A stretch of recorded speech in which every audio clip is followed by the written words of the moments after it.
आज हम लोग सोशल साइंस के अंतर्गत नागरिक शास्त्र सोशल एंड पॉलिटिकल लाइफ, इसका नाम है सोशल एंड पॉलिटिकल लाइफ, जिसको हम शॉर्टकट में क्या कहते हैं, सिविक्स कहते हैं, नागरिक शास्त्र कहते हैं।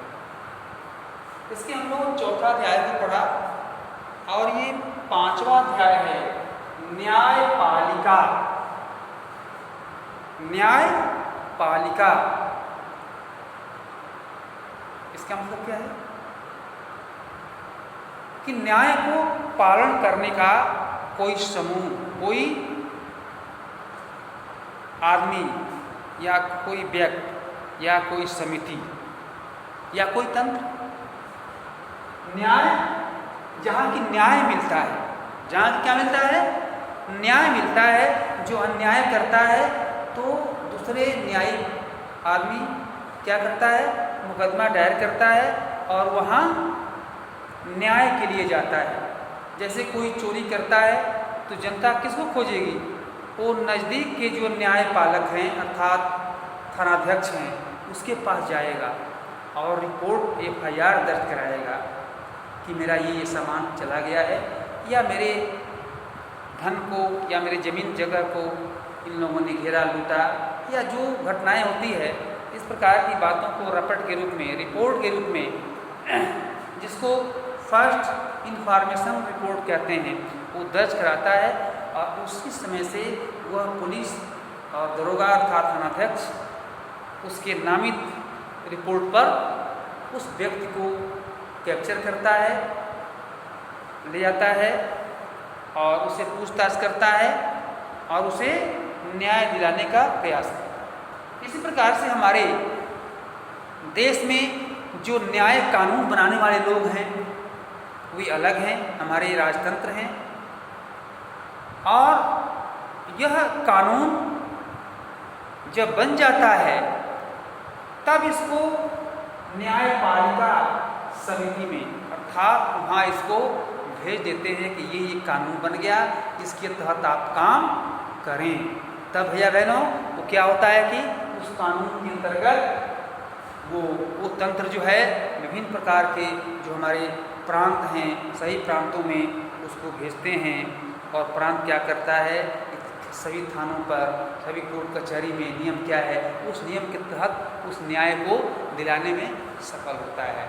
इस तरीक़ा से हम यह न्यायपालक और न्यायपालिका, न्यायपालक और न्यायपालिका, ये इस के अंतर्गत हम ये देखते हैं अदालतें बहुत सारे मुकदमों पर फैसला सुनाती है। वे यह तय करती है कि शिक्षकों को विद्यार्थियों की पिटाई नहीं करनी चाहिए, ठीक है। वे राज्यों के बीच नदियों के पानी के बंटवारे पर फैसला दे सकती है। वे किसी अपराध के लिए लोगों को सजा दे सकती है। न्यायपालिका के कामों को मोटे तौर पर निम्नलिखित भागों में बांटा जा सकता है। अब इसके बांटने का तरीका है विवादों का निपटारा। पहला क्या है, विवादों का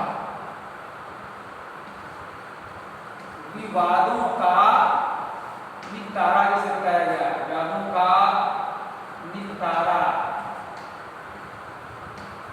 आगे विवादों का निपटारा कैसे करती है, जो मैंने बताया कि छोटे स्तर पर, एक तो छोटे स्तर पर वास्तव में प्रत्येक गांव में ग्राम समाज होता है, ग्राम सभा होती है जिसमें एक मुखिया होता है। आप सुने होंगे, पढ़े होंगे सिक्स में।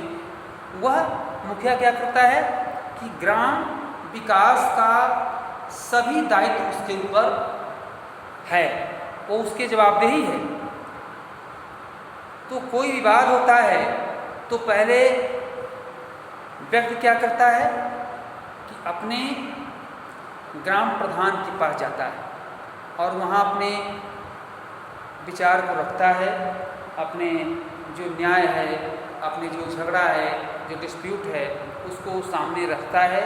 इस कारण ऐसा हुआ और वो ग्राम प्रधान स्थानीय स्तर पर उसको सलटाता है। यदि उसके द्वारा ये लोग नहीं मानते हैं, ये न्याय की अवहेलना करते हैं, तब क्या करते हैं कि तब प्रधान कुछ नहीं करता, फिर वे दोनों दल, जो असंतुष्ट दल है वो फिर थानाध्यक्ष के पास जाएगा या फिर वो जो है मुकदमा दायर करता है, लोअर कोर्ट में जाता है, जनपद पर जो कोर्ट होता है, कचहरी होती है, वहाँ जाता है, अपने मुकदमा को अपनी सुनवाई करता है, अपने को वो दायर करता है। इस तरीक़ा से उसको वहाँ न्याय मिलता है, परंतु ज़्यादा समय लग जाता है। तो ये क्या है? विवादों का निपटारा। विवादों का निपटारा, न्यायिक व्यवस्था नागरिकों, ठीक है, और नागरिक व सरकार, दो राज्य सरकारों और केंद्र व राज्य सरकारों के बीच पैदा होने वाले विवादों को हल करने की क्रियाविधि मुहैया कराती है। अब ये क्या कराता है कि दो लोगों के बीच ये जो विवाद है उसको हल करने का ये तरीका किसके द्वारा? नियम के द्वारा तय करता है। एक बार और, न्यायिक व्यवस्था नागरिकों, नागरिक व सरकार, नागरिक व सरकार, दो राज्य सरकारों और केंद्र व राज्य सरकारों के बीच पैदा होने वाले विवादों को हल करने की क्रियाविधि मुहैया करती है।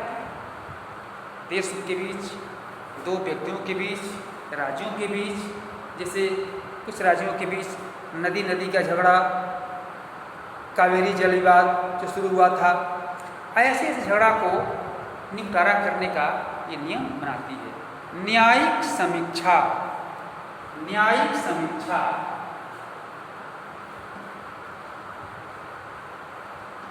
न्यायिक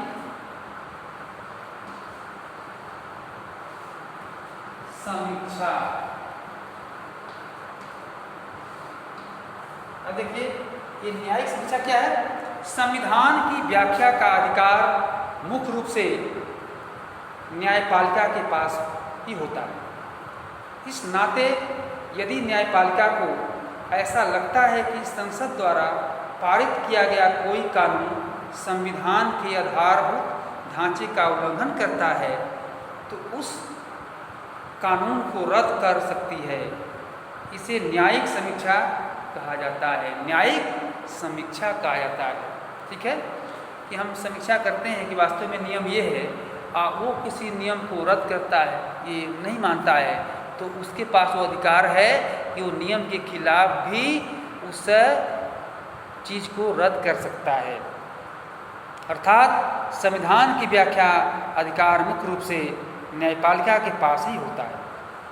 कैसे वो न्यायपालिका इस न्याय को पालन करवाने में अपने को कैसे सक्षम मानता है,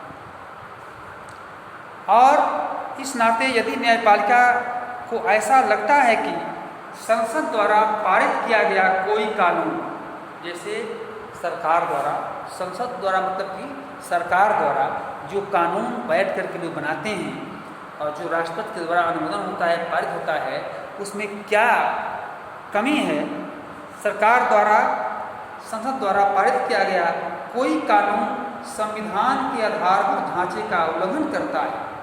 अब देखिए, जो हमारा संविधान है उस ढांचे को भी वह उल्लंघन करता है, तो वह उस कानून को रद्द कर सकती है और इसे न्याय समीक्षा कहा जाता है। ठीक है, तो इस प्रकार से वास्तव में कानून बदलने का और कानून पर पुनः विचार करने का ये पूरा हक हमारे सरकार को हो, हमारे सरकार को है कि वो कैसे कानून को बदले, परंतु न्यायपालिका भी उस पर विचार करके यह तय कर सकती है कि वास्तव में ये कानून कहाँ तक लोगों को और हमारे राज्य को, हमारे देश को कैसे ये क्षत पहुँचा रहा है। इस चीज़ को फिर वो बदल भी सकती है। कानून की रक्षा और मौलिक अधिकारों का क्रियान्वयन, कानून की रक्षा कौन करे और हमारे जो मौलिक अधिकार है इसका क्रियान्वयन, हमारे जो अधिकार हैं हम इसको कैसे कार्य रूप में परिणित करें, हम कैसे इसको मानें, हम कैसे इसको जानें और कैसे इसको अपने जीवन में उतारें। ठीक है, ये हमें ये शिक्षा देती है नागरिक शास्त्र कि जो हमारे मौलिक अधिकार हैं, केवल हम यही कहते रहें कि हमारे पास ये अधिकार है, ये अधिकार है, केवल अधिकारों की बात करते हैं, क्या अधिकारों को आप मानेंगे नहीं?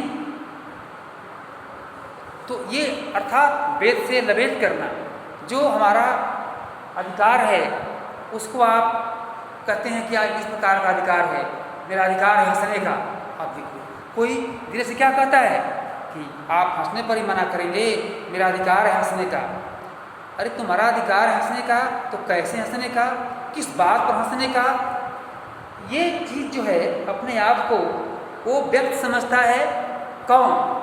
जो इस चीज़ को वास्तव में पूरे अंतःकरण से मानता है कि हमें कैसे रहना चाहिए, हमें संस्कारों का एक नज़र कैसे बनाए रखने चाहिए। यह जो व्यक्ति समझता है वही वास्तव में दो लोग बात करते हैं तो उसमें वही टूकेगा नहीं तो ऐसे जिसका ये समझ नहीं है वो दो व्यक्तियों के बीच में टूकता है। अरे आप लोग क्या बात कर रहे हैं, अरे आपसे क्या मतलब भाई, तुमको चलने का तरीका नहीं पता है, आप जा रहे हैं, आपके परिचय में है, ठीक है, लेकिन आप क्यों टोकेंगे उसको? क्या बात कर रहे हैं, कैसे कर, ये क्यों कहेंगे? नहीं कहना चाहिए। इसलिए हम अपने अधिकारों की बात करते हैं, परंतु अधिकारों को कैसे क्रियान्वयन करते हैं, कैसे मानते हैं, यह हमें नागरिक शास्त्र सिखाता है।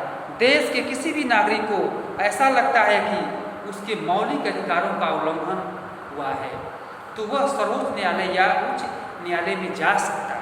ठीक है, उसके मौलिक अधिकारों का न्याय हुआ है तो अधिकारों में जा सकता है। ऐसे हम इस चीज़ को देख सकते हैं और इस प्रकार से हम आगे इस बात को जानेंगे कि वास्तव में हम अपने अधिकार को कैसे मानेंगे और कैसे हम काम करेंगे।